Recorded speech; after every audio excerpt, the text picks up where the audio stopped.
প্রিয় দর্শক, স্বাগত জানাচ্ছি আগামীর বাংলাদেশ অনুষ্ঠানে। আজকে আমাদের সঙ্গে আলোচনায় রয়েছেন বিশ্ববিদ্যালয়ের শিক্ষক, রাজনৈতিক বিশ্লেষক, কলামিস্ট জনাব ডাক্তার জাহিদুর রহমান। আপনাকে স্বাগত। 23শে ফেব্রুয়ারি রাত যত গভীর হয়েছে, রাজনীতিতে ছিনতাই, ডাকাতি, সহিংসতা, হামলা একের পর এক ঘটনা ঘটেছে এবং আমরা দেখেছি যে রীতিমতো আতঙ্কে কাটিয়েছে নগরবাসী। এবং আবার গভীর রাতে স্বরাষ্ট্রমন্ত্রী সংবাদ সম্মেলন করলেন, কি কারণে করলেন আমরা জানি না। সম্প্রতি অপরাধ প্রবণতা বাড়ার যে অভিযোগগুলো রয়েছে, কিন্তু ওই দিন রাতের ঘটনা সবকিছুকে ছাড়িয়ে গিয়েছিল।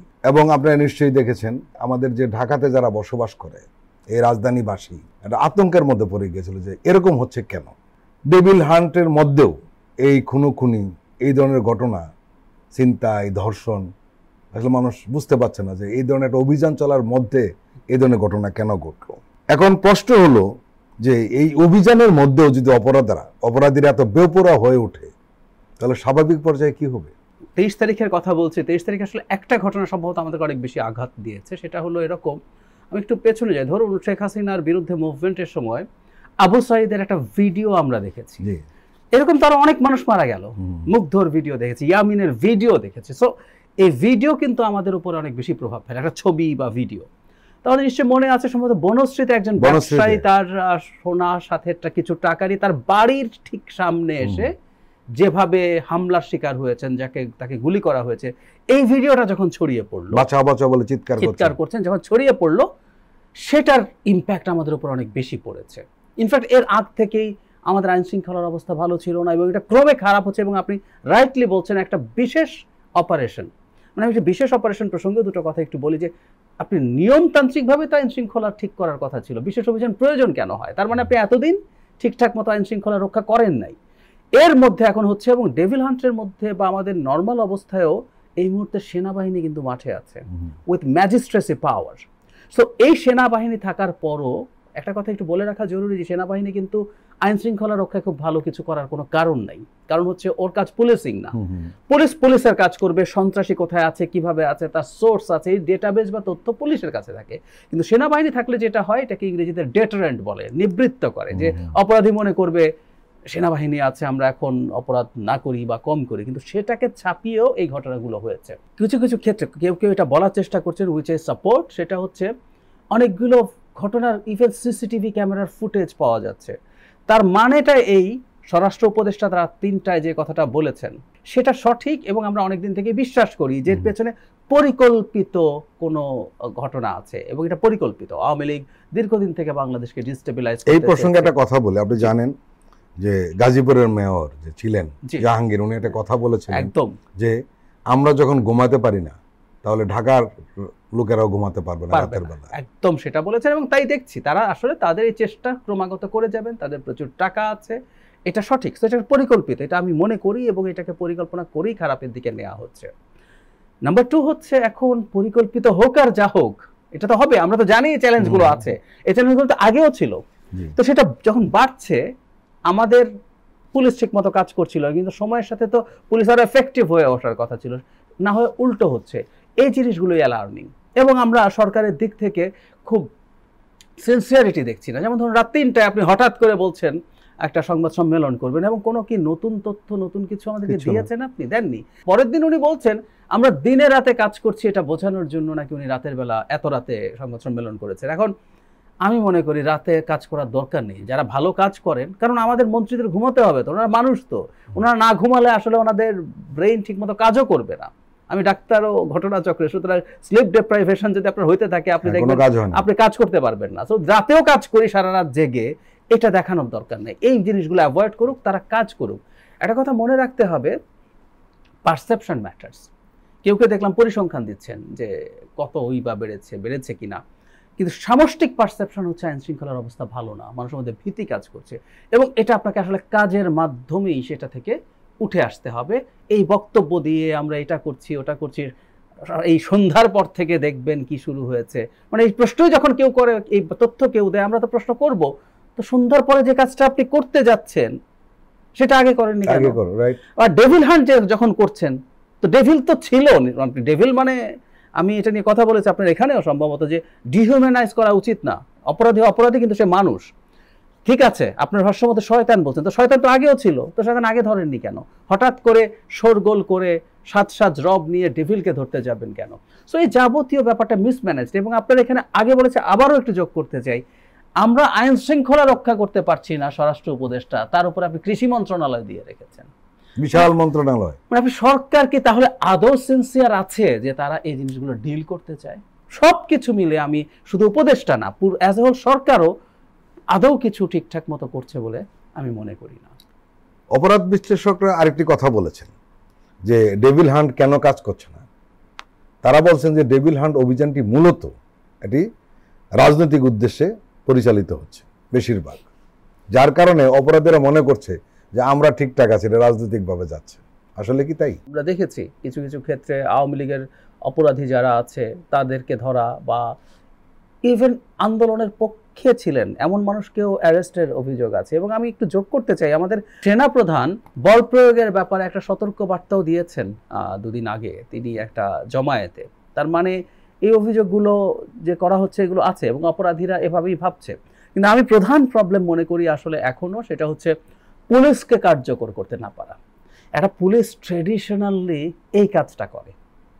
মিলিটারির কাজ হচ্ছে, আমরা মিলিটারিকে ট্রেন করি আমাদের রাষ্ট্রের নিরাপত্তা, এবং তাকে আসলে গুলি করতে হবে, তাকে যুদ্ধে নামতে হবে অন্য কোনো দেশের সোলজারের বিরুদ্ধে। সো তার ট্রেনিং, তার গোয়েন্দা বৃত্তি ওইভাবেই প্রতিষ্ঠিত। একটা এলাকায় কজন ছিনতাই করে, কজন মাদক সেবী আছে, কজন মাদক কারবারি আছে, চোখ বন্ধ করে পুলিশ বলে দিতে পারে। এটা বছরের পর বছর তাদের এই নেটওয়ার্ক তৈরি হয়েছে। সুতরাং পুলিশকে অ্যাক্টিভেটেড করা ছাড়া আসলে আইন শৃঙ্খলা রক্ষা ভালো কিছু করা যাবে না। এবং আমি বরং ঝুঁকি দেখছি যে আমরা তো সেনাবাহিনীকে আমাদের শেষ আশ্রয়স্থল মনে করি। সো আমাদের সেনাবাহিনী বা সামরিক বাহিনী অ্যাজ এ হোল যখন মাঠে আছেন, তার মধ্যেও যখন এগুলো ঘটতে থাকবে, সেগুলো কিন্তু আমাদের মানে ওই প্রতিষ্ঠানটাকে অনাস্থার মুখোমুখি করতে পারে। আর একটা জিনিস একটু যোগ করে রাখা দরকার, বাংলাদেশে সেই অর্থে সরকার কাজ করছে না, আনস্টেবল অবস্থা আছে। এবং আমি যোগ করব, আমি গতকাল রাতেই দেখলাম প্রচুর ভিডিও ছড়িয়ে পড়েছে যে মানুষ ছিনতাইকারী, মানুষ চোর বা ডাকাত সন্দেহ করা মানুষকে ধরে পিলারের সাথে বেঁধে পেটাচ্ছে। এবং আমি অনেককে আহ্বান জানাতে দেখলাম, অগাস্টে যেমন আমরা মাঠে ছিলাম, রাস্তায় ছিলাম, ঠিক একইভাবে আমরা আবার রাস্তায় নেমে আসো সবাই, আমাদেরকে পাহারা দিতে হবে। দেখুন, এটা একটা ভয়ঙ্কর ব্যাপার। আমি অনেকগুলো ভুলের কথা বলি। কেউ কেউ বলছেন যে এভাবে যদি আমরা কাউকে আঘাত করতে চাই তাহলে নিরপরাধ মানুষকেও আঘাত করতে পারি। এটা খুব ভুল যুক্তি। আপনি একজন অপরাধীকেও যদি ধরে ফেলতে পারেন, তাকে আমরা একটা চড়ও দিতে পারি না। এটাই মবক্রেসি, আসলে এটাই মবের মুল্লুক। এবং আমরা যখন ঘোষণা দিয়ে মাঠে এখন পাহারায় নামবো, এটা আসলে যেই ন্যারেটিভটা তৈরি দেশের মধ্য থেকে এবং দেশের বাইরে থেকে কেউ করতে চায় যে এই সরকার কাজ করছে না, মানুষ এখন ট্রাইবাল সোসাইটির মতো, আমি আমার পাড়া আমার মতো করে পাহারা দেব। সেটা যখন দেশের সরকার ছিল না, পুলিশ পালিয়ে গেছে 5, 6, 7, 8 আগস্ট, সেটা একটা কথা ছিল। আজকে 6 মাস পার হয়ে যাওয়ার পর যখন এগুলো করি, এটা তো গুরুত্বপূর্ণ প্রশ্ন না। আপনি যে প্রশ্নটা উঠিয়েছেন ডক্টর জাহিদ, ঠিক আছে, কিন্তু এখানে আরেকটা দুটো দিক রয়েছে। একটি দিক হলো পাড়ায় পাড়ায় যে ধরনের আপনি যে কথাটা বলছেন, সেটা একটা মব হওয়ার সম্ভাবনা বা আশঙ্কা রয়েছে। কিন্তু কেউ কেউ বলছেন যে রাজনৈতিক দলগুলো যদি সক্রিয় হয় তাহলে সম্ভবত এটা অনেকখানি কমে যাবে। কেন? রাজনৈতিক দলগুলো কিন্তু জানে যে তার এলাকায় কে কে এই ঘটনার সাথে জড়িত। পুলিশ যেরকম জানে, তারাও জানে। এবং কেউ কেউ প্রশ্ন উঠিয়েছেন যে রাজনৈতিক দলগুলো এ ব্যাপারে নির্লিপ্ত, এবং এমন প্রশ্ন উঠিয়েছেন যে কোনো কোনো রাজনৈতিক দল হয়তো চায় যে এই সরকার এরকম একটা চরম ব্যর্থতা চলে আসুক। আসলে কি তাই? এক একজন এক এক কারণে চাইতে পারে। সরকার ব্যর্থ হলে কেউ কেউ বলছেন নির্বাচন এগিয়ে আনতে বাধ্য হবে, রাইট। কেউ কেউ বলছেন সরকার ব্যর্থ হলে অন্য কিছু, মানে কেউ কেউ 1-11-র কথা বলছেন, কেউ কেউ বিপ্লবী সরকার তৈরি করতে চাইছেন, সেটা সুবিধা হবে। আমার আলাপটা হচ্ছে একটা রাষ্ট্র কোনোদিন, একটা সরকার কোনোদিন, আমি যেভাবে বুঝি আর কি, কারণ সদিচ্ছার উপরে রিলাই করার কিছু নেই। ওনারা তো দায়িত্বে আছেন, ক্ষমতা না বলে দায়িত্বে বলছি, দায়িত্বে আছেন। উনি আমার জানমাল রক্ষা করার জন্য দায়িত্বপ্রাপ্ত, এবং উই পে দেম। ওনারা বিনা পয়সায় কেউ চ্যারিটি করতে আসেন নাই, খুব ক্রুডলি বলছি কথাগুলো।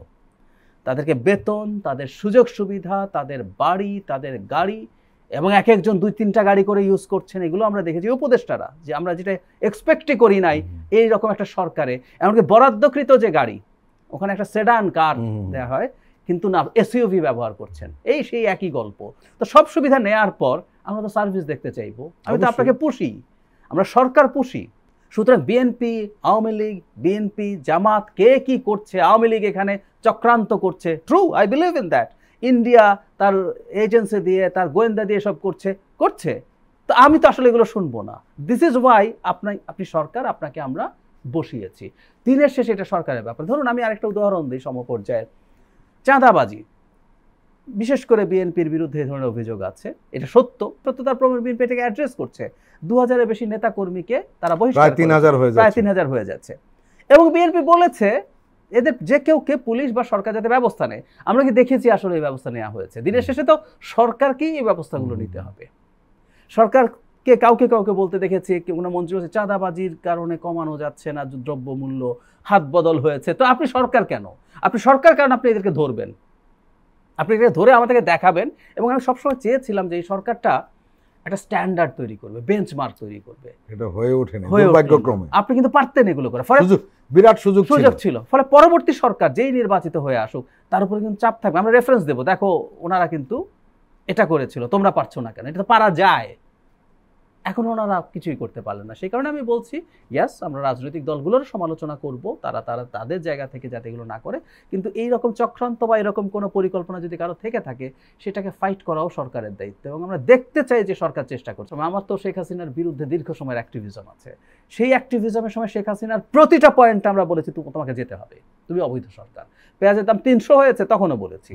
সেইটা একটা সমালোচনা, আর এই সরকার কিন্তু আমরা ওন করি। এবং আমি ট্রুলি মনে করি বাংলাদেশের পরবর্তী নির্বাচিত সরকার আসার আগ পর্যন্ত এই সরকার ক্ষমতায় বা দায়িত্বে থাকতে হবে। কিন্তু ওনারা ওনাদের বিপদ তৈরি করছেন। আইন শৃঙ্খলা নিয়ে যদি মানুষের এই অনাস্থা তৈরি হয়ে যায়, জনগণ কিন্তু এই সরকারের বিরুদ্ধে ক্ষেপে যাবে। সো সমালোচনার জায়গাটা কিন্তু এটা যে আপনারা ঠিকঠাক হয়ে নেন। এবং আমরা জনগণও এইটুকু সেন্স অন্তত সবার না থাকলেও আমরা যারা একটু বোঝার চেষ্টা করি, একটু তলিয়ে দেখার চেষ্টা করি, আমরা চাই না বা মনেও করি না সরকার সব নিখুঁত করে ফেলবে। পুলিশ কি অবস্থায় ছিল, শেখ হাসিনা কিভাবে রেখে গেছেন, এগুলো আমরা বুঝি। কিন্তু আমরা দেখতে চাই আপনি চেষ্টা করছেন। আপনি এখনো স্বরাষ্ট্রমন্ত্রীর কাছে একটা বিরাট মন্ত্রণালয় দিয়ে রেখেছেন এবং আপনি এক্সপেক্ট করছেন যে এই স্বরাষ্ট্রমন্ত্রী খুব ভালো কিছু করবেন। আপনি চেঞ্জ করলেন, দেখালেন, দফতর চেঞ্জ করেন, আমি বাদ দিতে বলছেন, নতুন কাউকে নেন বা এক্সিস্টিং কাউকে এখানে দায়িত্ব দেন। সো আপনি চেষ্টা করছেন, এটা আমরা বুঝতে পারতাম, আমরা বুঝতে পারছি না আসলে।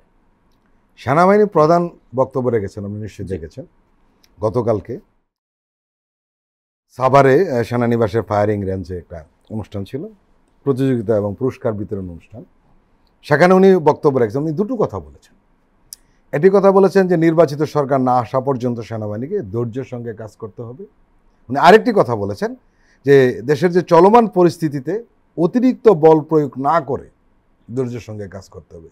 উনি অতিরিক্ত বল প্রয়োগের পক্ষে নন এবং তার সৈনিকদের বলেছেন যে ধৈর্য ধরে কাজ করতে হবে। ধরুন কোনো একটা জরুরি পরিস্থিতিতে যখন বন্দুক তুলে একজন মিলিটারি সোলজার গুলি করবেন, ওনার ট্রেনিং এটা, উনি আপনার বুকে বা মাথায় গুলি করবেন আহত করার জন্য না, উনি নিহত করার জন্য। পারলে এক বুলেটে কয়েকজনকে হত্যা করতে পারলে উনি তাই করবেন। ওনার ট্রেনিং এটা, উনি আমাদের দেশের সার্বভৌমত্ব রক্ষা করেন শত্রু দেশের সোলজারের বিরুদ্ধে। সুতরাং এই জিনিসগুলো কিন্তু মাথায় রাখতে হবে। নাম্বার 2, সামরিক বাহিনীর কাছে কিন্তু লেথাল ওয়েপন থাকে। তার কাছে কিন্তু এই যে সাধারণ মানুষজনকে tear gas, shotgun, rubber bullet, এসব অস্ত্র তার কাছে থাকে না। তার কাছে থাকেই হচ্ছে একটা যুদ্ধাস্ত্র, এটা মানুষ হত্যা করার অস্ত্র। অলরেডি কিছু অভিযোগ তো এসছে। আমাদের এই ডক্টর ইউনূসের সরকার ক্ষমতায় আসার পর 17 জন মানুষ হেফাজতে মারা গেছে, 2 মানুষ বিচার বহির্ভূত হত্যাকাণ্ডের শিকার হয়েছে।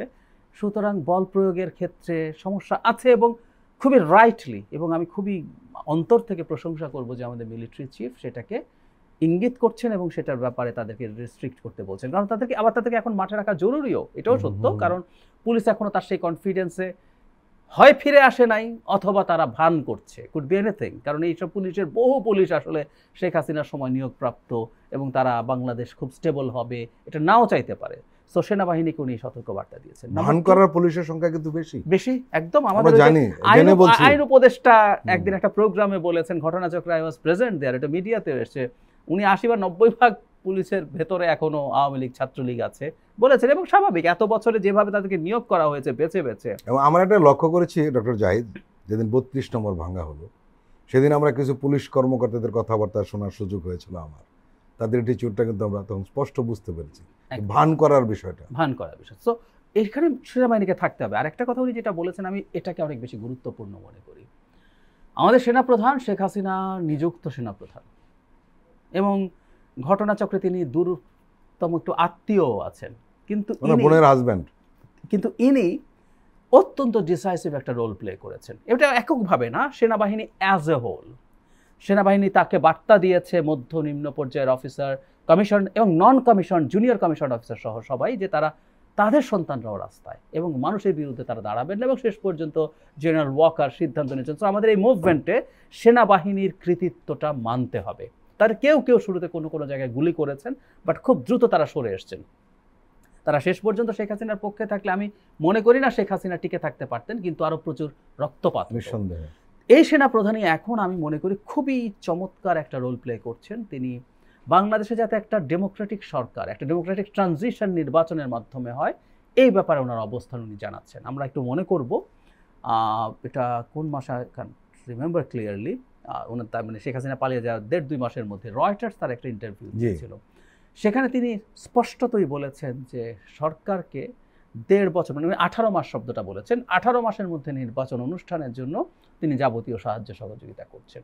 সো উনি ওনার জায়গা থেকে আরেকটা কাজ করেছেন নিশ্চয়ই আপনার মনে আছে, বাংলাদেশের ডেইলি পত্রিকা তার একটা সাক্ষাৎকার নিয়ে এমন কিছু প্রশ্ন করেছিলেন যে প্রশ্নগুলোর জবাব অন্যরকম হলেও হতে পারত, কিন্তু উনি কিন্তু একদম ট্র্যাকে ছিলেন, স্টিক করেছেন। সো আমাদের এই যে গণতান্ত্রিক ট্রান্সফরমেশন, এখানেও তিনি বলেছেন, এবং উনি তার বাক্যটা এরকম ছিল, আমি যতদূর মনে করতে পারি, নির্বাচিত সরকার আসার আগ পর্যন্ত দেশের শান্তি শৃঙ্খলা, মানে ওনার এই বক্তব্যের মধ্যে একটু আন্ডারলাইং ছিল যে ওটা হলেই আস্তে আস্তে শান্তি শৃঙ্খলা ঠিকঠাক হয়ে যাবে। সুতরাং ওনার এই জিনিসটাকেও আমি খুব গুরুত্ব দিতে চাই, যে আমাদের এখন একটু টেকনিক্যাল আলোচনা আছে, সেনাপ্রধান তার জায়গা থেকে এভাবে ইন্ডিপেন্ডেন্টলি কথা বলতে পারেন কিনা। তিনি সরকারের অংশ, তিনি সরকার প্রধানের কথা মতো বলবেন, কিন্তু আমাদের প্রেক্ষাপটটা তো একটু ভিন্ন। এবং একটু মনে রাখতে হবে আমাদের, উনি তো শেখ হাসিনারও সেনাপ্রধান ছিলেন, উনি তো শেষ পর্যন্ত শেখ হাসিনার কথা শুনেন। আবার আরেকটা কথা রয়েছে, সেনাপ্রধান যখন বেশি কথা বলেন মিডিয়াতে, তখন মানুষ একটু আতঙ্কিত হয়, উদ্বিগ্ন হয়। কিন্তু আমি এই ক্ষেত্রে যদি মানে কেউ মনে করেন, কিন্তু আমি এই ক্ষেত্রে অন্তত ওনার অবস্থান, আমি একটু খোলাখুলি কথা বলি। শেখ হাসিনা যখন পালিয়ে যাওয়ার পরিস্থিতি হয়েছে অগাস্টের শুরুর দিকে, মানে রীতিমতো সেনাবাহিনী এই মুহূর্তে দরকার, সেনাবাহিনী সরকার, আমরা এই স্লোগান দেখেছি। So it was a very right time. ওই সময় যদি বাংলাদেশে একটা মিলিটারি টেক ওভার হতো সরাসরি, অথবা 1-11 মতো সিভিলিয়ানকে সামনে রেখে, মানুষ হোল হার্টেডলি সেটাকে সমর্থন করতো, কিন্তু না, উনি সেই পথে যাননি, এবং এখনো উনি কিন্তু পরিবেশ পরিস্থিতিও বোধহয় অনুকূল ছিল না, তাই কি? আচ্ছা, হতেও পারে। কিন্তু আমি যেটা বললাম, অন্তত সেরকম চেষ্টা অ্যাটলিস্ট আমরা দেখি নাই। এবং উনি আমাদের এই ডেমোক্রেটিক ট্রান্সফরমেশনের দিকে আছেন, এবং যেহেতু তারা একটা ফ্যাক্টর, আমি মনে করি এবং আমি বিশ্বাস করতে চাই তার যে সর্বশেষ বক্তব্য সেটা আমাদের গণতন্ত্রের পক্ষে আছে, দ্যাটস ফাইন। এবং অন্য কারো যদি কোনো ধরনের অ্যাডভেঞ্চারিজমের স্বপ্ন থেকে থাকে, সেই জায়গায় উনি আমাদের একটা শক্ত ডেটারেন্ট হিসাবে কাজ করবেন। প্রিয় দর্শক, আমরা এখন একটু বিরতি নিচ্ছি, আপনারা আমাদের সঙ্গেই থাকুন।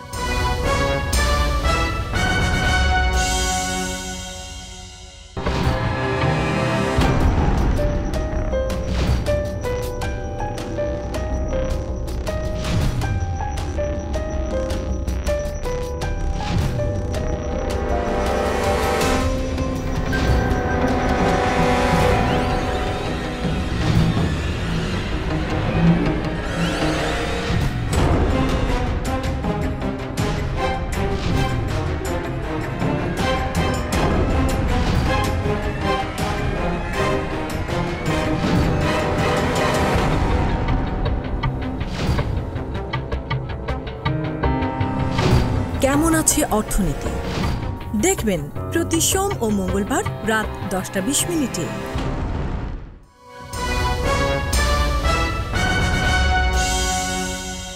আবারও স্বাগত আগামীর বাংলাদেশ অনুষ্ঠানে। আজকে আমাদের সঙ্গে আলোচনায় রয়েছেন রাজনৈতিক বিশ্লেষক ডক্টর জাহিদুর রহমান।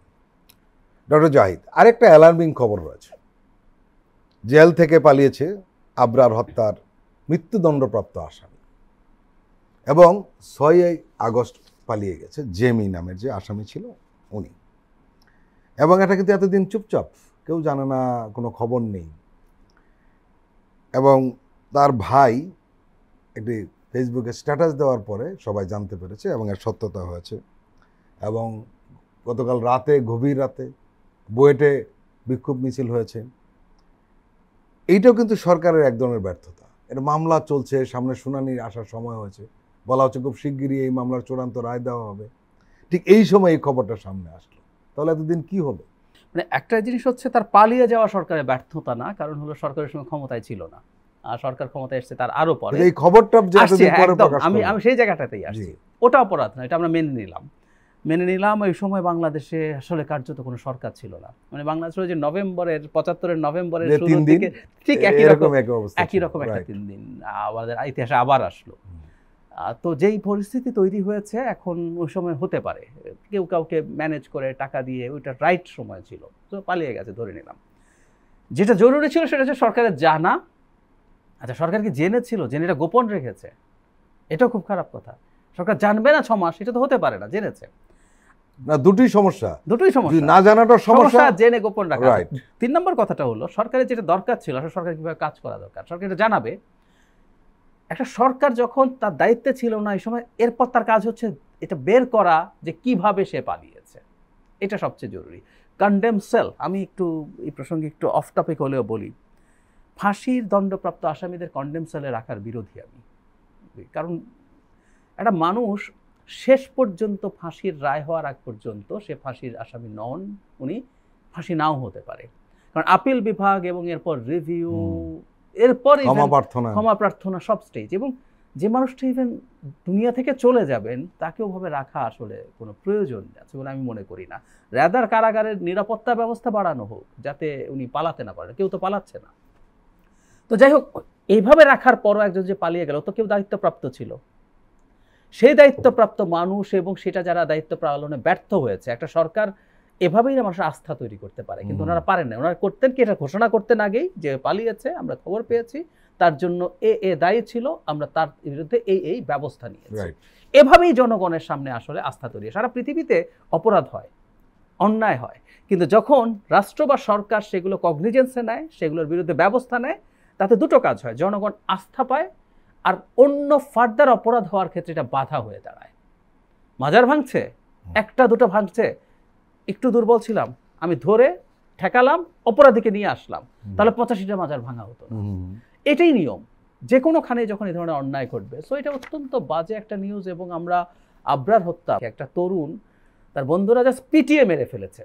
আমি এটাকে এই কারণে বিভৎস বলতে চাই, একটা শিক্ষা প্রতিষ্ঠানে তার বন্ধুরা, তার সিনিয়ররা, আমি যে কেউ জানেন ডাক্তার হতে হয় না, আমি আপনাকে পেটাতে গেছি, হঠাৎ করে একটা আঘাত আপনার মাথায় লেগে গেল, হেড ইনজুরি হয়ে গেল, আপনার পেটের একটা আঘাত আপনার ইন্টারনাল কোনো অর্গানকে ফাটিয়ে দিল, লিভার বা স্প্লিন, ব্লিডিংয়ে মরে যেতে পারেন, হয়তো মেরে ফেলার ইন্টেনশন ছিল। একটা মানুষকে আপনি ঘন্টার পর ঘন্টা ধরে পেটাচ্ছেন, এটা বিভৎস ব্যাপার। আমাদের জাতিটার সাইকোলজি, আমাদের একটা অংশের মানুষের, ছাত্রলীগ কিসে পরিণত হয়েছিল এবং বুয়েটের মতো প্রতিষ্ঠানে। সো ওখানকার একজন আসামি পালিয়ে গেছে এবং সেটাকে আমরা পরবর্তী স্টেপগুলো ঠিক মতো নিতে পারিনি। এটা খুবই খুবই লজ্জাস্কর। মানে রাষ্ট্র, বারবার বলছে, এই জিনিসগুলো বোঝায় যে রাষ্ট্র বা সরকার ফাংশন করছে না।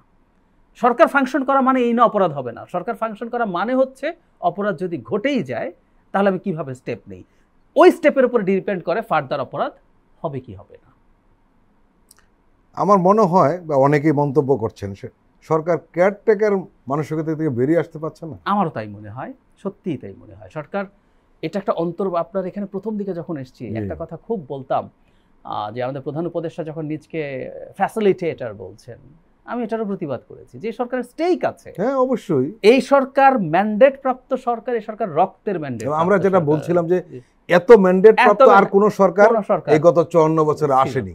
অথচ তারাই তাদের জায়গা থেকে শক্ত হওয়া, কঠোর হওয়া, স্টেপ নেওয়া, নিলেই মানুষ পাশে দাঁড়িয়ে যেত, কিন্তু তারা নিতে যান নাই। আমি ওই যে কেয়ারটেকার মেন্টালিটি, ওনারা যে সরকারটা কার্যত অন্তত কমপক্ষে 1.5 বছর থাকছেন, নির্বাচন যদি ডিসেম্বর জানুয়ারিতেও হয় 1.5 বছরের মতো থাকছেন, সেই সরকারটা তো আসলে কেয়ারটেকার সরকার না। কিন্তু তারা তাদের মধ্যে আসলে ঠিক সেই রকম মেন্টালিটি অ্যাডহক কিছু কাজ করছেন, রুটিন, কিন্তু রুটিনও কি করছেন আমি সেই প্রশ্ন করছি। আইন শৃঙ্খলা রক্ষা তো কোনো পলিসি ডিসিশন না, রুটিন কাজ, তারা রুটিন কাজটাও করছেন না। তো সো খুবই ফ্রাস্ট্রেটিং। এবং এই সরকার যে অপার সম্ভাবনা নিয়ে এসেছিলেন, তারা যদি মানুষকে কিছু সার্ভিস দিতে পারতেন সেই সম্ভাবনাটা রক্ষিত হতো। আরেকটা বিষয় আপনি নিশ্চয়ই লক্ষ্য করেছেন, এই সরকার বাইরে যে ধরনের ইমেজ রয়েছে সেটা অনেক উপরে। দ্বিতীয় যেটা হয়েছে সেটি হলো যে ভারতের প্রপাগান্ডাকে এই সরকার যেভাবে মোকাবেলা করেছে, একদম। আমরা সেটা প্রশংসা করছি। কিন্তু সংকটটা দেখা যাচ্ছে অভ্যন্তরীণভাবে আমরা মোকাবেলা করতে ওইভাবে দেখছি না। এবং সেই প্রসঙ্গে আসি যে ভারতের সাথে বাংলাদেশ সম্পর্ক নিয়ে একটি কথা বলেছেন আমাদের পররাষ্ট্র উপদেষ্টা মোহাম্মদ তৌহিদ হোসেন। উনি এটা বলার একটা কারণ রয়েছে। গত শনিবার দিল্লি বিশ্ববিদ্যালয়ে একটি অনুষ্ঠানে এক প্রশ্নের জবাবে ভারতের পররাষ্ট্রমন্ত্রী এস জয়শঙ্কর বলেছিলেন যে দিল্লির সঙ্গে কেমন সম্পর্ক চায় তা বাংলাদেশকেই সিদ্ধান্ত নিতে হবে। এই সময় বাংলাদেশের অন্তর্বর্তী সরকারের উপদেষ্টাদের ভারত বিরোধী বক্তব্যকে হাস্যকর অভিহিত করেন তিনি। মূলত এই বক্তব্যের জবাব উনি দিয়েছেন। উনি বলেছেন, আমাদের পররাষ্ট্র উপদেষ্টা তৌহিদ হোসেন বলেছেন যে অবশ্যই বাংলাদেশ সিদ্ধান্ত নেবে ভারতের সঙ্গে কী ধরনের সম্পর্ক চায়, একইভাবে ভারতকেও সিদ্ধান্ত নিতে হবে তারা বাংলাদেশের সঙ্গে কেমন সম্পর্ক চায়। এবং উনি ওই কথাগুলোর জবাবও দিয়েছেন যে উনি উপদেষ্টার কথা বলেছেন জয়শঙ্কর। এই প্রসঙ্গে তৌহিদ হোসেন বলেছেন যে তাদের একজন কেন্দ্রীয় মন্ত্রী অহরহ বাংলাদেশ বিরোধী বক্তব্য দিয়ে যাচ্ছেন। ঠিক আছে, এগুলো চলতে থাকবে, ধরে নিয়েই সম্পর্ক ভালো করা যায় কিনা সেই চেষ্টা করছি। এর মানে আরেকটা প্রসঙ্গে কিন্তু উনি বলেছেন, এই প্রথম সম্ভবত খুব স্পষ্টভাবে আমাদের পররাষ্ট্র উপদেষ্টা বললেন, সেটি হলো যে বাংলাদেশের সংখ্যালঘু সম্পর্ক তো ভারতের বিষয় হতে পারে, একদম না। বাংলাদেশ সংখ্যালঘু বাংলাদেশের বিষয়, এবং এ ব্যাপারে আমাদের ব্যাপারে আমরা কাজ করব। খুবই চমৎকার জবাব দিয়েছেন পররাষ্ট্র উপদেষ্টা। আমি একটু জনাব জয়শঙ্করের বক্তব্যে আসি। তিনি আমাদেরকে অ্যাকিউজ করেছেন যে আমরা যদি এটা করি তাহলে ওটা হবে। মানে এখন প্রথম প্রশ্নটা হচ্ছে অ্যাকশন আর রিয়াকশন। আমরা কি অ্যাক্ট করছি না আমরা রিয়্যাক্ট করছি? আমরা আসলে রিয়্যাক্ট করছি। আচ্ছা, শেখ হাসিনার পতন এবং পালিয়ে যাওয়ার পর আমাদের ভারতের বিরুদ্ধে যে ক্ষোভের কথা আমরা বলেছি, এটাও রিয়াকশন, এটা অ্যাকশন না। গত 15 বছর শেখ হাসিনা এই দেশে ক্ষমতায় থাকে, বিশেষ করে 14 থেকে 24 পর্যন্ত 10 বছর ক্ষমতায় থাকার সময়ে যা করেছেন, প্রত্যেকটা বিষয়ের সাথে মানুষ রাইটলি ভারতের সমর্থনকে যুক্ত করেছেন। তাদের কোনো রাগ ঢাক ছিল না। প্রকাশ্যে এসে তাদের পররাষ্ট্র সচিব কি করে গেছেন, এগুলো আমাদের চোখের সামনের ঘটনা। গত নির্বাচনের আগে যখন চাপ তৈরি করা হচ্ছে, তখন ভারত কিভাবে রিয়্যাক্ট করেছে, এবং আমেরিকার যে চাপ সরকারের উপরে সেগুলো যে নিউট্রালাইজ করেছেন 2+2 মিটিংয়ের পর প্রকাশ্যভাবে তাদের সচিব এগুলো বলেছেন, কোনো রাগ ঢাক নেই। তো সো শেখ হাসিনার যাবতীয় অপশাসন এবং অন্যায়ের জন্য তো আমরা ভারতকে দায়ী করব। সো তার বিরুদ্ধে আমাদের ক্ষোভ থাকবে, ন্যায্য ক্ষোভ থাকবে। এটা ভারতের সেন্সিবল মানুষ যারা আছেন 2-4 জন হাতে গোনা, অনেক সেন্সিবল মানুষ আসলে নাই, তারা কিন্তু এটা স্বীকার করেন। এবং তারা অনেকে এই 24-এর ইলেকশনের আগে আমি দেখেছি অ্যালার্ম করছেন সরকারকে যে সব ডিম এক ঝুড়িতে রেখে ভুল করছো, এবং শেখ হাসিনা অত্যন্ত অজনপ্রিয় একজন নিপীড়ক শাসক, তাকে সমর্থন করা ভারতকে ভবিষ্যতে বিপদে ফেলবে। এরকম 2-3টা কলাম এডিটোরিয়াল ভারতেই এসছে। এর পরবর্তীতে কি হলো? আচ্ছা, শেখ হাসিনার পতন হলো, আপনি শেখ হাসিনাকে সমর্থন করেছেন, আপনার তো উচিত ছিল বাস্তবতা মেনে নেওয়া। আমরা অনেকে ফান করে শেখ মুজিবের একটা কথা, রিয়ালিটি মাইনে নাও। সো রিয়ালিটি মাইনে নেওয়া দরকার ছিল। কেন? এটাই নিয়ম। আমি একটা এক্সাম্পল দিই, আর তারপর আমি চায়নার প্রসঙ্গেও আসবো, এটা আমরা রিলেট করতে পারবো।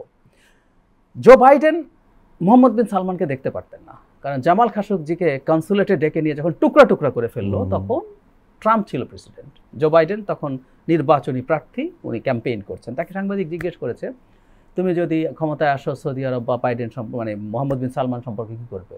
উনি বলছেন উনি সৌদি আরবকে একটা প্যারিয়া স্টেটে, মানে একটা একঘরে স্টেটে পরিণত করবেন। উনি প্রেসিডেন্ট নির্বাচিত হওয়ার পর উনি মোহাম্মদ বিন সালমানের সাথে কথা বলেন না, কারণ তুমি কে?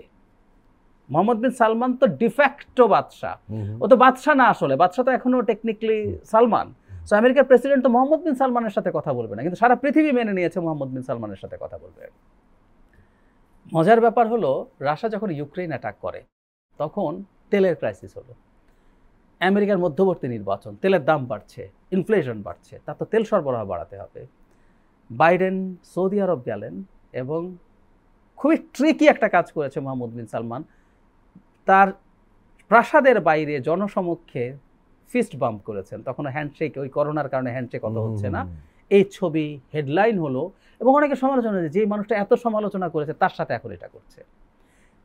তো দেখুন আপনি আসলে স্বার্থই শেষ কথা, মোদ্দা কথাটা হচ্ছে পররাষ্ট্র নীতির ক্ষেত্রে স্বার্থ ইম্পর্টেন্ট। আপনার একসময় অবস্থান ছিল, আবার প্রয়োজন হয়েছে আপনি আসলে চেঞ্জ করছেন। বিশেষ করে যারা পরাশক্তি হতে চায় তাদের ইগো রাখলে চলে না। এবার আমি চায়নার প্রসঙ্গে আসি। চায়না কি শেখ হাসিনার সাথে কোলাবোরেট করেনি? 18 সালের নির্বাচনের পর স্বর্ণের নৌকা নিয়ে এখানে একটা প্রতিযোগিতা হতো, কে শেখ হাসিনা, ভারত না চীন, কে আগে তাকে অভিনন্দন জানো, কে কত ক্লোজ সেই প্রমাণের চেষ্টা। চীনের এক রাষ্ট্রদূত জয় বাংলা স্লোগান দিয়ে বক্তৃতা শেষ করতেন বাংলাদেশে। আমাদের এই যে জাস্ট এই আগে যিনি আছেন তার আগের জন্য এত ক্লোজ, এত খাতির তাদের, তারা সবকিছু নৌকা উপহার দিচ্ছেন, সবকিছু তাদের সাথে অ্যালাইন, প্রকল্প গচিয়ে দিচ্ছে সরকারকে, সরকার নিচ্ছে, সবকিছু চমৎকার। সেই চায়না এমনকি 18 সালের নির্বাচনে যে ম্যানিপুলেশন, তার ফান্ডিং এর সাথে তাদের কোনো না কোনো যোগসাযোগ আছে বলে কেউ বলে। তো সেই চায়না 5 আগস্টের পর কি করছে? একদম রিভার্স হয়ে গেছে। বেগম খালেদা জিয়ার সাথে দেখা করছে দূত, জামায়াতের আমিরের সাথে দেখা করছে, বিএনপির প্রতিনিধি দল চায়না যাচ্ছে, জামায়াতে যাচ্ছে, আর সর্বশেষ 22 সদস্যের যাচ্ছের মধ্যে বিএনপি, আমরা ওই প্রসঙ্গে আসবো আবার, এই বিষয়টা নিয়ে কথা বলবো আলাদা করে, নাগরিক কমিটি, বিপ্লবী ওয়ার্কার্স পার্টি, গণসংহতি, নাগরিক ঐক্য সবাইকে নিয়ে আবার যাচ্ছে। তার মানে হচ্ছে ও রিয়ালাইন করেছে, রিয়েলিটি মেনে নিয়েছে, আমাকে কাজ করতে হবে বাংলাদেশের সাথে, ভবিষ্যতে এটা আছে, এবং শেখ হাসিনা এখন একটা লায়াবিলিটি। আমি ভারতের একজন রিটায়ার্ড সচিবকে বলতে শুনেছি যে এটা এখন আর অ্যাসেট না, এটা লায়াবিলিটি, এটা মেনে নাও। শেখ হাসিনাকে আমাদের কাছে ফেরত হয়তো ওরা দেবে না, কিন্তু ওরা যে এখনো যা করে বেড়াচ্ছে, তাদের ডিসইনফরমেশন, তাদের হিন্দুদেরকে নিয়ে মিথ্যাচার, যেটা এবং যেটা হয়েও থাকে, এটা আমাদের অভ্যন্তরীণ ব্যাপার।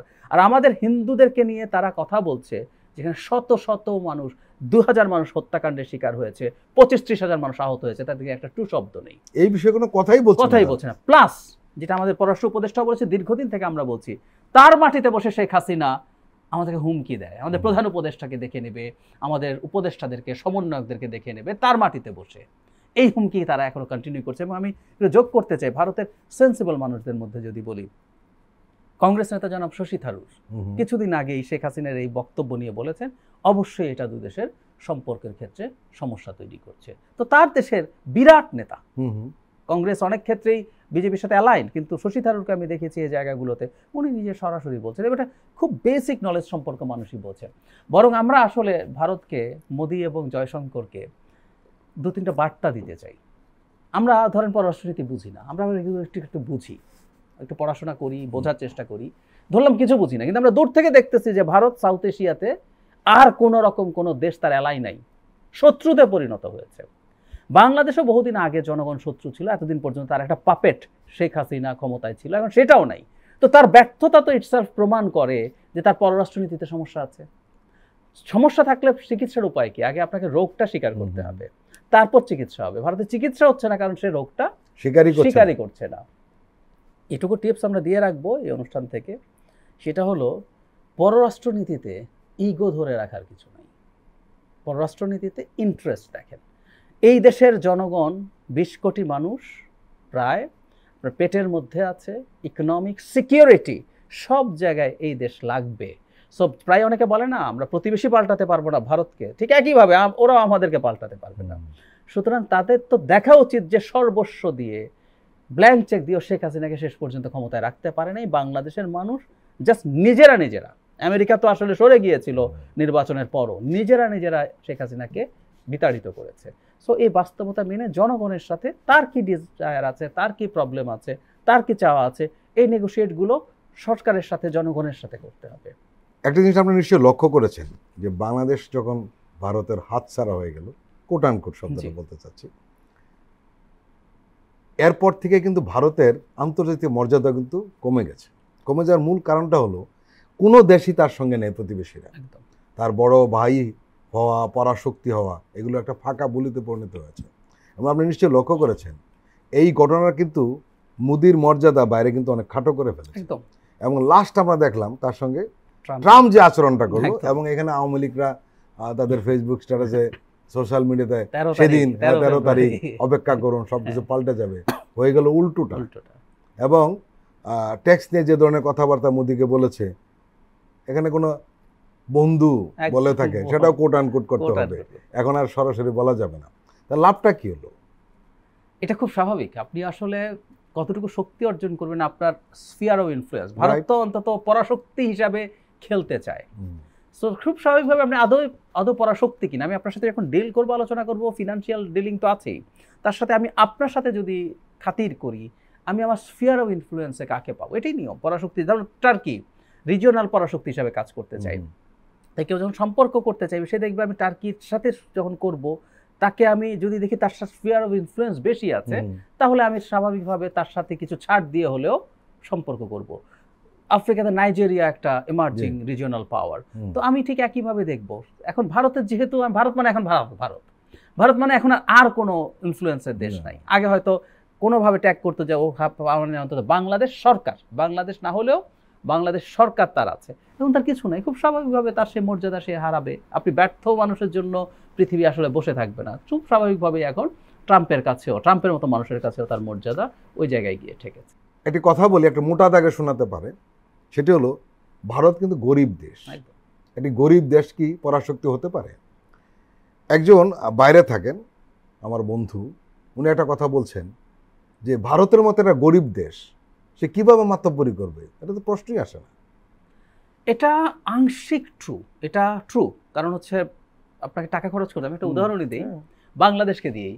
বাংলাদেশকে চায়না যখন অন্তত চুক্তি, চায়নাও অনেক টাকা দিয়েছে তা না, কিন্তু যখন চুক্তি করছে প্রায় $30 বিলিয়ন, সেই সময় ভারত $7 বিলিয়ন চুক্তি করেছে, মানে 4 ভাগের 1 ভাগও না, এবং সে কিছুই দেয়নি, 1 বিলিয়ন ছাড় করেছে, কারণ জি। তার আসলে টাকা নাই। না। সুতরাং মানে আপনার প্রভাব বলয় তৈরি করার জন্য লোন বা গ্র্যান্ট সেই ফর্মে টাকা দিতে হবে, এটা আর্থিক শক্তি তো শক্তি লাগে। লাগবে। কিন্তু ভারতের আবার কিছু জায়গা আছে যেটা তাকে আসলে এক ধরনের পাওয়ারে পরিণত করতে পারে।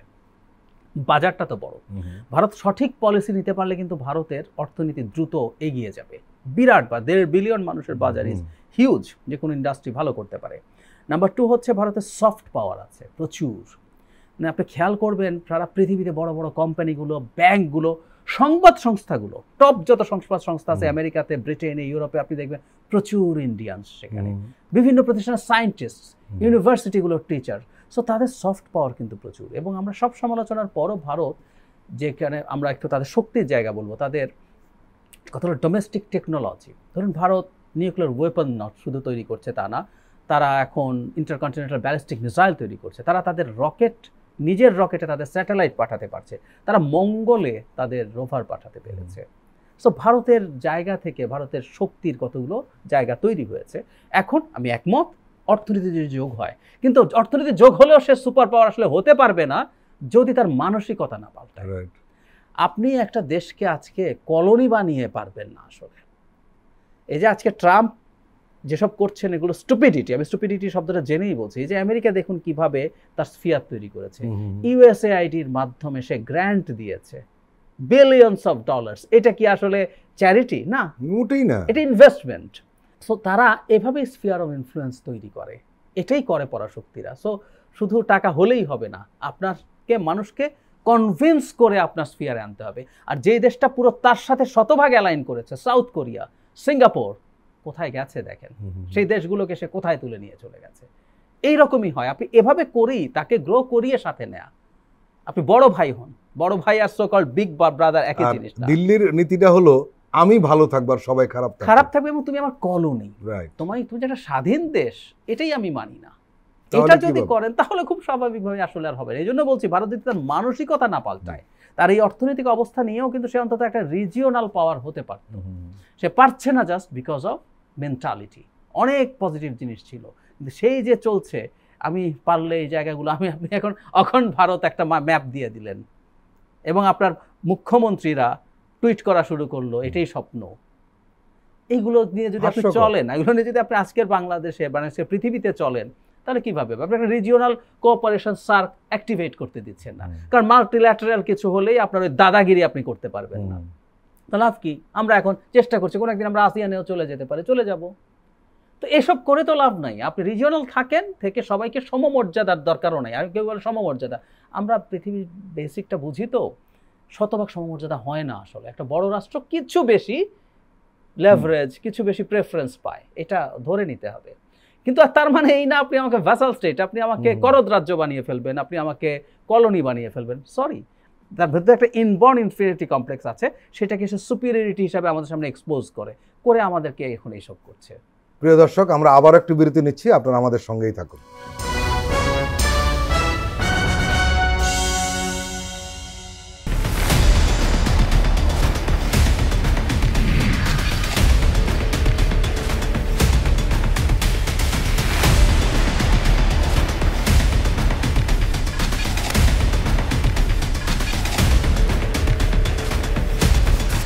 নিপীড়নের স্মৃতি, প্রযোজনা মোহাম্মদ হাসান রিয়াদ ও গোলাম মোর্শেদ। দেখবেন প্রতি শুক্র ও শনিবার সন্ধ্যা 7টায়।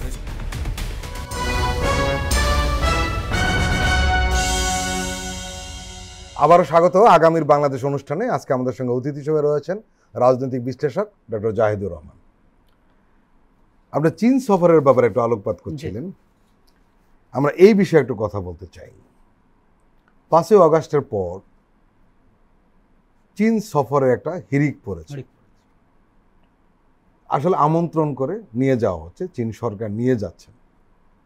সেখানে হেন কোনো দল নেই, ফেসিস্ট বিরোধী যত দল রাজনৈতিক সংগঠন সবাইকে নিয়ে যাচ্ছে, এবং এই দলগুলোর সঙ্গে একজন দুজন করে সংবাদকর্মীও রয়েছে। জামাত ইসলামের লোকদের নিয়ে গিয়েছেন, জামাত ইসলামের পক্ষের সাংবাদিক বলে পরিচিত তারাও গিয়েছেন, ইসলামিক দলগুলো নিয়ে গিয়েছে।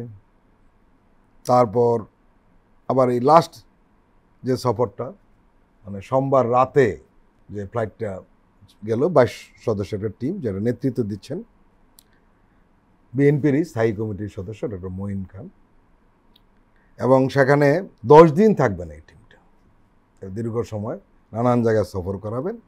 সেখানে বিশ্ববিদ্যালয়ের শিক্ষক, গবেষক, ছাত্র প্রতিনিধি, সাংবাদিকরা যথারীতি অন্তর্ভুক্ত রয়েছে। একটা একটু ব্যতিক্রম, সেটি হলো এইখানে 4 জন লোক রয়েছেন তরুণ, যারা কোনো না কোনোভাবে জাতীয় নাগরিক কমিটি বা বৈষম্য বিরোধী ছাত্র আন্দোলনের সাথে সংশ্লিষ্ট আছেন বা ছিলেন। এবং জাতীয় নাগরিক কমিটি গতকাল রাতে আবার একটা বিবৃতি দিয়েছে যে তাদের কেউ চীন সফরে যাচ্ছে বলে তাদের জানা নেই, অফিসিয়ালি তাদেরকে জানা নেই বলে আমাদের কেউ আমন্ত্রণ জানায়নি চীন থেকে জাতীয় নাগরিক কমিটি। আমরা গণমাধ্যম কর্মী হিসেবে খোঁজ নিয়ে জেনেছি এদেরকে আসলে ব্যক্তিগতভাবে এই টিমের সাথে সংশ্লিষ্ট করেছে বেইজিং, এবং যারা করেছে যাদের সঙ্গে তারা আপত্তি জানায়নি, আপত্তি জানালে হয়তো হতো না। আমার প্রশ্নটা হলো যে এই যে চীন সফরের হিড়িক, এবং চীন এই সফর করাবেই, এটাই স্বাভাবিক, যারা সফর করছেন তারা তো সফর করছেন কেন? হেনরি কিসিঞ্জারের একটা বিখ্যাত কথা আছে, চিরস্থায়ী শত্রু বা চিরস্থায়ী বন্ধু বলে কিছু নাই, চিরস্থায়ী জিনিস যেটা আছে সেটা হচ্ছে স্বার্থ, স্বার্থটাই চিরস্থায়ী। দুটো দেশ আর একটা দেশের দুটো 10টা মাল্টিল্যাটারাল যেরকম রকম আলোচনা বা কনভারসেশনই হোক না কেন, প্রত্যেকে তার স্বার্থ নিশ্চিত করতে চাইবে। তো শেখ হাসিনা এখন একটা লায়াবিলিটি, তার পতন হয়ে গেছে, এবং আওয়ামী লীগও লায়াবিলিটি। আওয়ামী লীগ বহু বছর বাংলাদেশে ক্ষমতায় আসবে না, এটা খুব সাদা চোখ দিয়ে যে কেউ বুঝতে পারে। বাংলাদেশে বহু কিছু ঘটতে পারে, কিন্তু আওয়ামী লীগ ক্ষমতায় বহু বছর আসবে না। আমি একেবারে আসবেই না বলছি না, কারণ আমরা ফার্ডিনান্ড মার্কোসের পর তার ছেলে বং মার্কোসকে প্রেসিডেন্ট নির্বাচিত হতে দেখেছি, সেটা 30 বছর পরে গিয়ে। সো আওয়ামী লীগ আসছে না। এখন আপনার বাস্তবতা কি? বাস্তবতা মাঠে যারা আছে, বিএনপি সবচেয়ে শক্তিশালী, জামায়াত একটা শক্তিশালী দল, অন্যরাও যারা আছে তারা বিভিন্ন দলে জোটে আছে। মানে খেয়াল করুন, অনেককে মনে হতে পারে যে এই দলে তো কোনো রকম কোনো প্রভাবই নাই, এরকম মানুষ আছেন অনেকে, বা কিছু ব্যক্তি যারা এখন নাগরিক কমিটি যাদেরকে মনে করছে না যে কমিটি হিসাবে দেয় না, তারা ব্যক্তিগতভাবে পিক করেছে, মানে তাদের কাছে এদেরকে মনে হয়েছে তারা গুরুত্বপূর্ণ, সুতরাং তারা নিচ্ছে। এখন তাদের উদ্দেশ্য হচ্ছে তাদের দেশ দেখানো, তাদের তো আসলে দেশ দেখার মতো, মানে তারা দেখাতে চায় তারা কি করেছে, কেমন করেছে, কিভাবে করেছে, তাদের সাথে আন্ডারস্ট্যান্ডিং, তাদের যোগাযোগ, তাদের নেতাদের সাথে যোগাযোগ করিয়ে দেয়া, পরবর্তীতে যাতে তারা তাদের সাথে যোগাযোগ রাখতে পারে, তাদের সাংবাদিকদের সাথে আমাদের সাংবাদিকদের যোগাযোগ করিয়ে দেয়া। কারণ পার্সন টু পার্সন যে যোগাযোগ, এটাই ইম্পর্টেন্ট। এটা করতে পারলেই আসলে আলটিমেটলি ভালো কিছু হতে পারে। চায়না খুব স্বাভাবিকভাবে দেখেছে তাদের যেহেতু পাপ আছে, আমি পাপই বলছি কারণ শেখ হাসিনার সাথে তারা যেভাবে কোঅপারেট করেছে, কোলাবোরেট করেছে, তাদের জায়গা থেকে হয়তো ঠিকও আছে, তাদের ব্যবসা আছে, তাদের সিকিউরিটি আছে। আর চীন তো ব্যবসাটাকে প্রধান হিসেবে এখন সিকিউরিটিও প্রধান এখন। কারণ হচ্ছে বাংলাদেশকে তারা তাদের জায়গা, কারণ এখানে ভারতের ফুটপ্রিন্ট অনেক বেড়ে যাক সে চাইবে না, এই অঞ্চলের প্রত্যেকটা দেশের তারা তাদের কৌশলগতভাবে চাইছে ভারতকে ঘিরে ফেলতে। পাকিস্তান তো তাদের স্ট্রং এলায় আছে, তারা নেপালকে তাদের পক্ষে নিয়ে আসছে। ভুটানের সাথে তাদের কিন্তু ফর্মাল ডিপ্লোম্যাটিক সম্পর্ক নেই, কিন্তু ইনফর্মালি, মানে তাদের রাষ্ট্রদূত নেই, কিন্তু ইনফর্মালি ভুটানের সাথেও তারা যোগাযোগ করে, নিয়মিত যোগাযোগ এবং তাদের সীমান্ত সমস্যা, এমনকি একটা সিদ্ধান্ত তারা নিয়েছে প্রায়, যেটা ভারতের স্ট্র্যাটেজিকলি সমস্যা হবে। দোকলাম সে পেয়ে যাচ্ছে, বিনিময়ে ভুটানকে তারা অনেক বেশি আরো জমি দিয়ে, যেখানে চাষযোগ্য জমি দিয়ে দিচ্ছে বাংলাদেশ। তো প্রত্যেকটা দেশ, মিয়ানমারও তার স্ফিয়ারে চলে এসেছে, সে চেষ্টা করছে তার কৌশলগত কারণে প্রত্যেকটা দেশকে তার কবজায় নিয়ে নেওয়া, সাথে তার বাজার ব্যবসা, তার সাধারণ ব্যবসা, মিলিটারি হার্ডওয়্যার। বাংলাদেশের কিন্তু 65 to 70% military hardware China dependent. So সব কিছু মিলিয়ে সে করে গেছে, সে দেখেছে এখন সরকার থেকে যায়। সেটা যেহেতু করেছে, এখন খুব স্বাভাবিকভাবে যেটা হবে, ওই সরকারের যখন পতন হয়েছে তখন যারা তার বিরুদ্ধে লড়াই করেছে, যেমন আমাদের শেখ হাসিনার বিরুদ্ধে যারা লড়াই করেছে, তাদের পক্ষে কিন্তু ওয়েস্ট দীর্ঘদিন থেকে ছিল। তারা সরকারের সাথে যেমন কাজ করেছে, কাজ করেনি তা না, করেছে, কিন্তু তারা একই সাথে সরকারকে সমালোচনা করে গেছে। ওয়েস্টের সাথে চায়নার ডিফারেন্স কিন্তু এই জায়গায়, সরকারকে চাপ দিয়েছে আমাদের হিউম্যান রাইটস, আমাদের ডেমোক্রেসি, আমাদের ফ্রিডম অফ এক্সপ্রেশন নিয়ে ক্রমাগত সরকারকে বলে গেছে। সুতরাং আমরা যারা শেখ হাসিনা বিরোধী লড়াই করেছি, তাদের কিন্তু আমাদের কিছুটা ক্ষোভও চায়নার প্রতি ছিল, যে তুমি একটা পাওয়ারফুল স্টেট, তুমি কিছুই বলো না। ভারতের প্রতি আমরা এক্সপেক্ট করি না, কারণ ভারত তো ব্ল্যাঙ্কলি প্রকাশ্যে করেছে, তো চায়নাও তো কিছু করেনি। ইনফ্যাক্ট চায়নার এটা টাইপ না। চায়না যা করেছে, এই পলিসি নিয়ে খুব বেশি দিন আসলে চলা যাবে কিনা এটা প্রশ্ন, কারণ খুব স্বাভাবিকভাবে আমাদের কাছে এখন খারাপ লাগবে যে তুমি এতদিন কিছু করো না। এখন আমি যেহেতু এম্পাওয়ার্ড হয়েছি, কিন্তু এটাও তো লিস্ট, ফলে তারা তাদের ওই এতদিন যেহেতু এইসব ক্ষেত্রে কিছুই করেনি, কাকে ধরলো, কাকে মারলো, কাকে হত্যা করলো, কিচ্ছু জায়গায় কোনো দিন কোনো বক্তব্য, কোনো বিবৃতি ছিল না। কিন্তু এখন তারা মনে করছে যেহেতু তাদের ওই জায়গাটা ছিল, এটা যত দ্রুত রিকভার করা, যেটা অত্যন্ত প্র্যাকটিক্যাল প্র্যাগম্যাটিক একটা চিন্তা, সেটা করবেই। এবং ভারত এটাই একটা স্ট্র্যাটেজিক ভুল করছে। সে যত জায়গা বাংলাদেশে ছেড়ে দেবে, এনগেজমেন্ট যত কম হবে, শুধু চায়না না, পাকিস্তানও। আপনি দেখবেন পাকিস্তানের সাথে আমাদের সরাসরি জাহাজ যোগাযোগ শুরু হয়ে গেছে। পাকিস্তানের জাহাজের উপর একটা নন ট্যারিফ ব্যারিয়ার ছিল, এটাকে ম্যানুয়ালি চেক করতে হবে, সেটা তুলে দেওয়া হয়েছে। আমরা দেখলাম যে আমরা অনেক বাণিজ্য তাদের সাথে করতে পারি, তাদের সাথে সরাসরি ফ্লাইট চালু হচ্ছে। পাকিস্তানেও কিন্তু বাংলাদেশের জার্নালিস্ট অনেকে নিয়ে তাদের সাথে যোগাযোগ করছে, খুব স্বাভাবিকভাবে এটা করবে। ভারতের মিলিটারি চিফ বলছেন আমাদের এখানে ISI এর গোয়েন্দা আছে, এই আছে, সেই আছে, শিলিগুড়িতে কাছে গিয়েছিল। কথার কথা, সবকিছু ফাঁকা থাকলে কেউ না কেউ সে জায়গায় নেবেই, তো এটাই তো নিয়ম। আরেকটি বিষয় এখানে আসতে পারে, সেটি হলো চীনের সাথে এই বেশি ঘনিষ্ঠতা পশ্চিমারা বিরক্ত হবে কিনা। আমি মনে করি না হবে, কারণ হলো বাইরে থেকে আপনি ঘনিষ্ঠতা রাখলেন, সফর বিনিময় হলো, পরবর্তীতে আসলে সরকার কদ্দূর করছে, বিশেষ করে ট্রাম্প তার গ্লোবাল পজিশন থেকে নিজকে সরিয়ে নিচ্ছে, সে খুব বেশি বদার না। কিন্তু চায়নার ব্যাপারে এখনো তার সেন্সিটিভিটি আছে, সিরিয়াসনেস আছে। কোনো সরকার এসে যদি খুব বেশি খাতির করার চেষ্টা করে, সেটা সরকারের ক্ষেত্রে, আমাদের সরকার এখন পর্যন্ত তেমন কিছু করে নাই। রাদার আমাদের সরকারকে দেখেছি যে সরকার চায়নার কাছে ঋণ যেগুলো ছিল সেগুলো রিনেগোশিয়েট করতে চেয়েছে, ওগুলো টেনিওর বাড়াতে চেয়েছে, ইন্টারেস্ট রেট কমাতে চেয়েছে।